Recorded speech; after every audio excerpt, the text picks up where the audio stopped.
I promised you yesterday that we would finish Ruth chapter 1, and we were talking about the heavy topic of bitterness yesterday and how Naomi just was overwrought with bitterness in her life.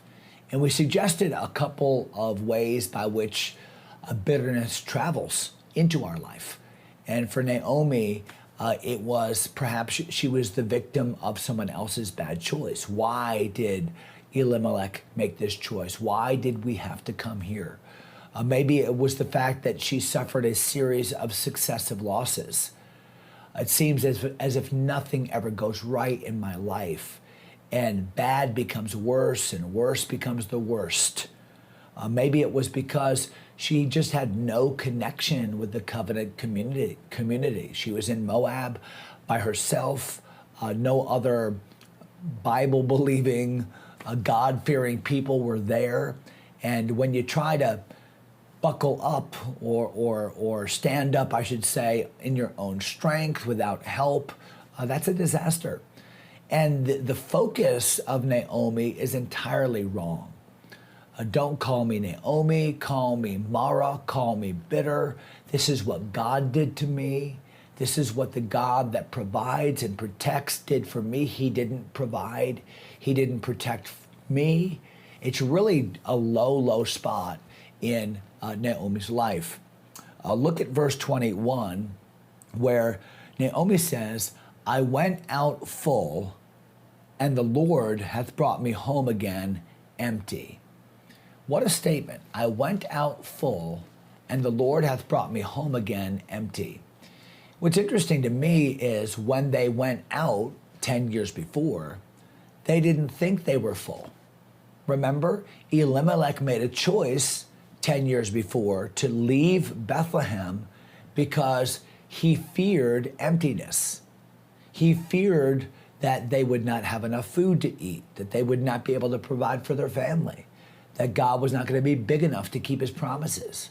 And so Elimelech left Moab to get full, to go to a good economy. And yet Naomi says, we went out full. So what is it? Well, here's what it is. It's a change of perspective. See, over these 10 years, Naomi now begins to realize fullness wasn't in the stuff we had. Fullness was in the family that we loved. And I went to Moab and got stuff. I went to Moab and got food. I went to Moab and had my quote unquote needs met, but I lost my family. I went out full. I had my family. I came home empty. I've come back without my family. I've come back to a place where I'm just going to be reminded of that bad decision. Well, what a perspective check. You know, time and trouble are great lenses to wear because time and trouble help us to understand what's really important. You know, when people get to the end of their lives, they rarely say things like, I wish I had spent more time at work. You know, I wish I had more stuff. They rarely say those things. When people get to the end of their life, they say things like, I wish I had spent more time with my family. I wish I had spent more time investing in the people that I love. Okay, that's what time does. Trouble does the same thing. Trouble helps to reveal the things that are really important, the things that really are necessary in our lives. If you had a fire in your house today and had to run out with just a handful of stuff, you wouldn't run out with necessarily even expensive things. You would grab that family portrait. You would grab that oil painting of a loved one. You would run out with the things that are irreplaceable, things that represent your family. Obviously, if you have family, you'd run out with them. You'd go gather up the kids and grab the baby. Why? That's what's important. And Naomi here is saying, I went out full and I've come home empty. And then watch how she describes that fact again, or the reason for that, at the end of verse 21, where she says, why then call ye me Naomi, seeing the Lord hath testified against me, and the Almighty hath afflicted me. It's almost as if I'm in a courtroom, said Naomi, and the Lord is on the opposite side. And he's come up and given testimony against me. He's put me in this jail cell. He's made life miserable for me. And the Almighty, the one that could have helped me, the one that could have provided for me, the one that could have nurtured me in my hurt, he's the one that actually afflicted me. So it's not even that he didn't help me, he hurt me. It's not even that he didn't, the absence of the positive, but it's the presence of the negative. Boy, Naomi has really formed a wrong view, a distorted view of God through her trouble. And that's always what happens when we look at God through our trouble. When you look at God through your trouble, you're going to have a distorted view of God. When you look at your trouble through God, then you're always going to have a correct view of trouble. And you'll see that throughout the Bible. For instance, James said, "My brethren, count it all joy when ye fall into divers temptations, knowing this, that the trying of your faith worketh patience. But let patience have her perfect work, that ye may be perfect and entire, wanting nothing. If any of you lack wisdom," that means a God perspective, "let him ask of God, that giveth to all men liberally, and upbraideth not, and it shall be given him." So what does James say? James says, hey, look at trials this way. Look at trials through wisdom. Look at trials through the lens of God, and you'll see them as helpers, not hurters. Paul says the same thing in Romans chapter 5, when he says, "And we glory in tribulations also, knowing that tribulation worketh patience," and that's endurance, "and patience experience, and experience hope. And hope maketh not ashamed, because the love of God is shed abroad in our hearts by the Holy Ghost, which is given unto us."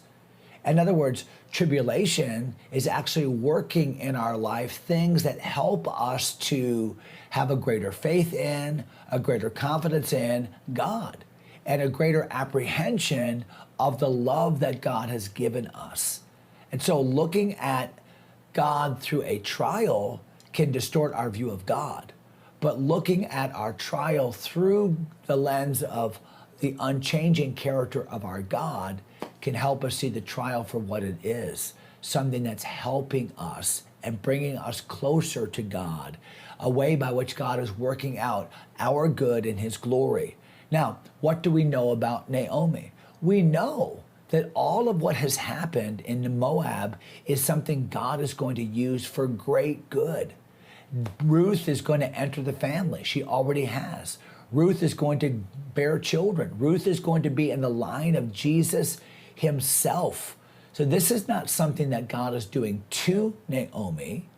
This is something that God is doing for Naomi. Naomi just doesn't understand it yet.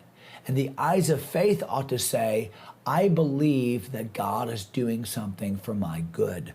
And I believe that God is doing something for his glory in the scope of his plan.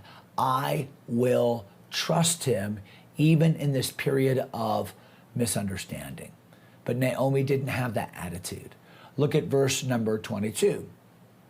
So Naomi returned, and Ruth the Moabitess, her daughter-in-law, with her, which returned out of the country of Moab, and they came to Bethlehem in the beginning of the barley harvest.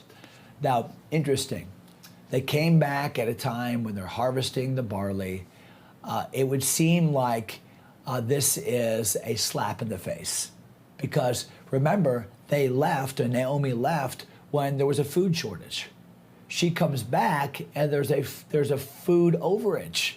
There's this harvest. So it's almost as if this is mocking the fact that she left. But this is not something that is to mock them. This is a blessing, because now they're coming back at a time when Ruth can go into the fields. She can immediately get food. The family can be sustained. God can do something in and through this season that is absolutely over the top. Remember, reasons and seasons God knows what he's doing, and the next season is coming, and wow, what a season it's gonna be. But you're gonna have to wait until tomorrow to hear about it because we're out of time for today.